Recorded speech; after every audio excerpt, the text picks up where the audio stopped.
Hi, folks. Welcome to another episode of Wu Says. This is where we get real about the US, China, and everywhere and everything in between. It is two superpowers, but one global story. Now, as the US-China rivalry drags on, where does that leave America's traditional allies?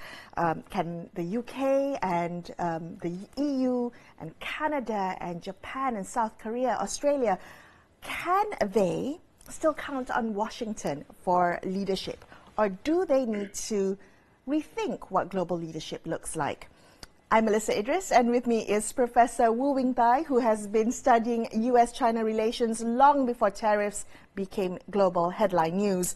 So let's start there. Prof. Wu, if we were to look at this global story, where for decades it has been America, has been the US that has provided leadership of the West. So when we think about the current situation now, are we witnessing a strategic divergence of the US and its traditional allies? Are you seeing that? Can you maybe explore a little bit what you think is shifting? Yes, there is a growing divergence between the United States and what we can now call the rest of the West. The rest of the West are not just countries of European origin, for example, Canada, Australia, New Zealand. We should also count in them strong military allies of the US, which are Japan and Korea. After all, Japan is a member of the G7, which is the core of what we call the West. What is happening is very unfortunate because the US is going through a very unusual phase in its history right now. It is a country that is highly polarized, and it's polarized because that it has been unable to adjust smoothly to two of the big changes of the post-Cold War period. The two big changes in the post-Cold War period, one would be globalization. And in other words, the expansion of trade and the growing integration of Southeast Asia, for example, into global supply chains.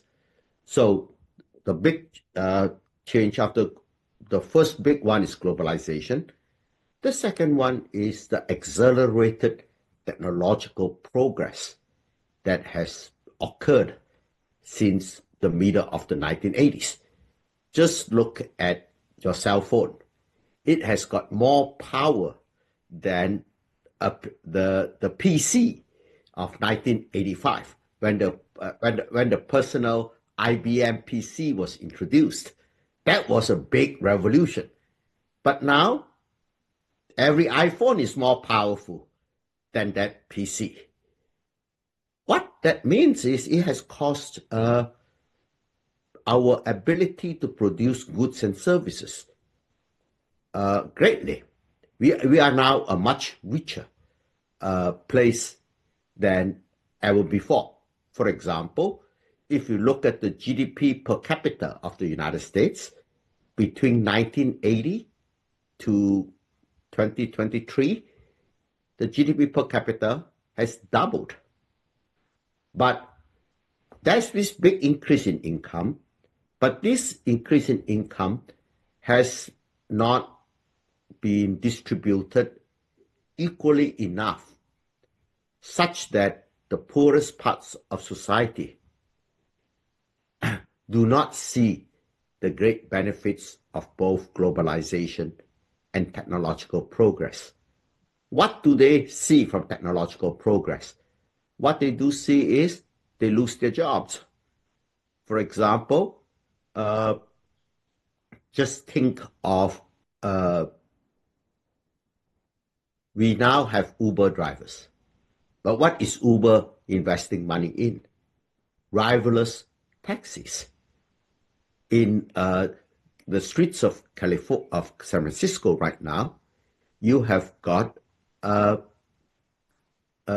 cars that you summon an Uber, but there are just no drivers to them. So it means that many people have to switch jobs. And switching jobs means you go through unemployment. And that's a painful period. Most of the time, you might have to leave the town you're living in to go look for another job. And if you are lucky, you get yourself retrained. That means you experience temporary unemployment while you get retrained for the other job. But what is also happened is globalization. And that means that there have been relocation of factories from the American Midwest to other parts of the world, specifically to China. So all these working class people, they have paid the cost of technological changes and of globalization, but they're not getting very much of the benefits. To see that, look at what we call the median household. Median household means that 50% of people are richer than you, 50% of people are poorer than you. If you look at a household that is in the median, you will find that its income between 1980 to 2023 only went up by 25%. Whereas I just told you that GDP per capita had gone up by 100% in that period. So that means that if you were a capital owner, in other words, you happen to own a lot of shares, or you are a highly educated individual, you benefit to a much larger, greater extent than the common worker. So this, in the case of America, this adjustment is more painful than in other G7 countries. It's more painful than other G7 countries because the United States has a culture of individualism that discourages strong social safety nets. In other words, the number of weeks you could be on unemployment is shortest in the US of the G7 countries. And the amount of unemployment payment is also the lowest. And what is possibly the worst aspect is that medical coverage in the US comes from your employer. So if you were in Germany, you lost your job, it's true that your pay goes down, but that is a social medical system that covers you. Whereas in the US, you would not only have lower income, you also lose your health coverage. So the United States has this increased inequality in income, which meant that all the big improvements in productivity that we see did not filter down to them. Okay. All right. If I may just jump in here, Prof. Wu, can you maybe explain? So America has reaped the benefits of globalization and tech advancements, as you've pointed out, but it hasn't been equally distributed. Can you make that bridge for me as to how it has led to Americans feeling disenfranchised, feeling that they're very unhappy with the current situation, they want to make America great again, and the loss of leadership in the global arena, and how other countries and traditional allies may now view the US? Well, when things are happening, when unhappy things happen, one very easy group to blame are foreigners. In other words, in the case of globalization, you actually see your job appearing in another country. So That is one. And the other is, it's true that there are a lot of, the United States is a country that is still open for immigration.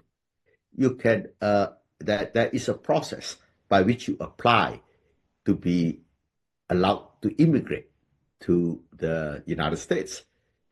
And this particular feature that makes us say, why is my pay not going up so high? Because too many foreigners are coming in, keep lowering down, keeping my wage down. So blaming foreigners became a convenient thing to do, and the politicians in their race to get elected found it easy to play to common prejudices. Another way that they would pitch it would be that not only are you not doing well economically, your way of life is being threatened by all these affirmative action programs in the US, whereby they try to help the minorities, like blacks that have been discriminated against in the past. So the politicians have exploited the underlying feelings of dissatisfaction and giving it a foreign face. And this is the unfortunate outcome that we see. But this is very particularly unfortunate because I feel that this is only a temporary phase in American society. Because what's the alternative to what is being done? And what Donald Trump is doing is not addressing the problem. He is cutting down on trade with other countries, which certainly is not the best cure for the problem. The best cure is to increase the social safety nets and at the same time to greatly boost education services for the poor. So these facts are not known, and so I think that the US will have to go through another 10 years of trying out the wrong policies before they turn back to be a more normal country. Right now, it has got moods of isolationism, and it is also unfortunately coincides with the rise of China. And so they see the rise of China as a cause for why things are not happening well in their own country. And there's this, and politicians have whipped up the populist sentiment of saying that we should be number one. The Chinese are trying to take the number one spot from us, and we should deny them that ability to grow and to come to match us. And so we launch a trade war against them. And another very unfortunate aspect of the US is that the politicians have mobilized the religious right to basically become extremely Islamophobic, such that look at the US policy on Palestine. The United States is the only country besides Israel that is blocking the entry of Palestine into the United Nations. All the European countries are willing to sit the Palestine as a state so that they can push for a Middle East solution that takes the form of a two states instead of a greater Israel and an American Gaza. So you could see that the politics are rather toxic at the moment, but I still think of it as temporary, until the US shakes over that. There is great divergence on number one, how are we going to treat China? Like, for example, the rest of the West don't see themselves as fighting for number one spot with China. So they can deal with China on a more pragmatic basis. In other words, this is what I'm unhappy with Chinese policies, and the Chinese can, and what can China do in return for us continuing to grant access to China? There is no talk about we want to keep you from growing, like the United States. We want to keep you from growing so that you will not displace us. And number two, the Europeans are have much more balanced view about the Middle East. And they can see that they are losing the Islamic countries to China and to Russia in the future if they embrace and support the American line on the Middle East. And that is certainly not to the best interest of the the rest of the West. So that is another divergence. A third divergence has to do with all of us know that global trade is the key to common prosperity, and fighting climate change is essential for common survival. And yet, the US is not showing any leadership on that. So the rest of the West should therefore take up the burden of pushing forward the mission of the United Nations, which is to promote economic development, promote sustainable development on all the 17 SDGs, so that we can maximize our prosperity and environmental sustainability. Okay. So this is where one of the big divergences. Okay. Sorry, if I may jump in here and ask you, when you think about the rest of the West, these countries that are traditionally allies of the United States, there's no kind of coalition. It's really just a grouping of friends of the friends of my friends are your friends as well. So how do we think about this divergence and how they can move forward in picking up the ball that America has dropped in terms of global leadership on the issues that you talked about, on economic development, sustainable development? Is there a way to do this without alienating the US?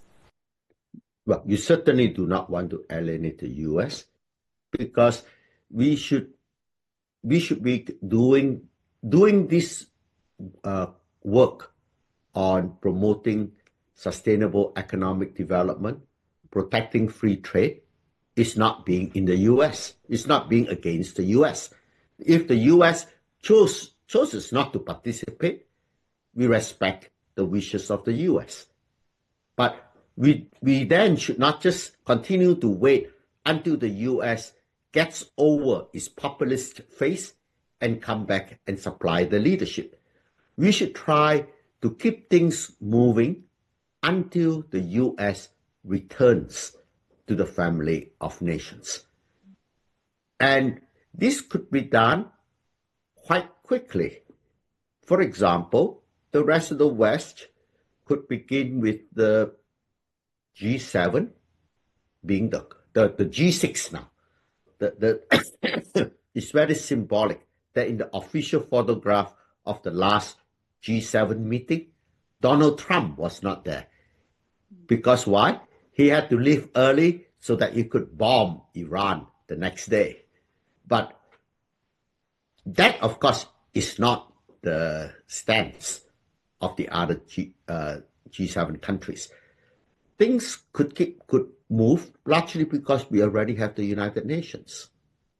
And we also have the G6 and EU, but to be more global, because it should not just be the rich countries taking the lead. We should also, ASEAN, Malaysia as the chair of ASEAN, should offer to join this group of European powers to work together to lead the world to carry out the mission of the United Nations and the WTO. This is not to say that the UN is perfect organization or that the WTO protocol at the moment are the best. But we could, instead of giving up on them, we should work to reform them. For example, reforming the United Nations is exceedingly important. Just look at the most important part of the United Nations, which is the Security Council. The Security Council has as permanent members the US, Russia, China, UK, and France. This was the power structure at the end of World War II. But if you look at it today, that is just way out of line with what the world distribution of economic weight is, and in terms of population. So I think that we need to do two things. We need to expand we got to make the United Nations reflect more like what the world is like today. Specifically, we should bring 2 more countries from Asia into the Security Council, 2 more members from Latin America, and 2 members from Africa. I think that would be the first step. The second step is to amend the system of veto. We mustn't let a situation where one country can stand against the will of the rest of the world. You might have changed the veto system such that you need at least 3 countries to veto before it could be a veto. And we might even think about giving the General Assembly the power to override vetoes in certain cases. So we should keep the UN going the way it is now, but at the same time to actively reform it. And the United States, as you can see, is highly unlikely to object to any of these reforms because it is going to be absent. Like right now, yesterday, a very important meeting is taking place in Seville, Spain. Every 10 years, the membership of the United Nations meets to talk about how do we raise financing to promote economic development. The meeting is held once every 10 years. And this year it opened yesterday in Seville, Spain. But one country is notably absent, and that's the United States. But it is good that it chooses to be absent rather than to be present and objects to everything that is being discussed. Because the business of fighting global pandemic has to continue. For example, WHO as an organization has become even more important than before. So we cannot not take care of existential threats like highly contagious new diseases and climate change. So that's why the rest of us have to keep the world going. And on this, in this regard, I had always advocated the formation at this point of an Atlantic Pacific SDG partnership that will consist of the middle powers of the European Union, of Japan, Korea, and ASEAN. I think that would be a good start to dealing as a way of dealing with the missed leader of the West, the United States, until our leader returns. And we have to be responsible to the citizens of the rest of the world. For sure. Prof. Wu, thank you so much for that. That wraps up this episode of Wu Says, and we will join you same time next week for another episode. Thanks for getting real about the US, China, and everywhere and everything in between. I'm Melisa Idris signing off. See you later, folks. Bye-bye.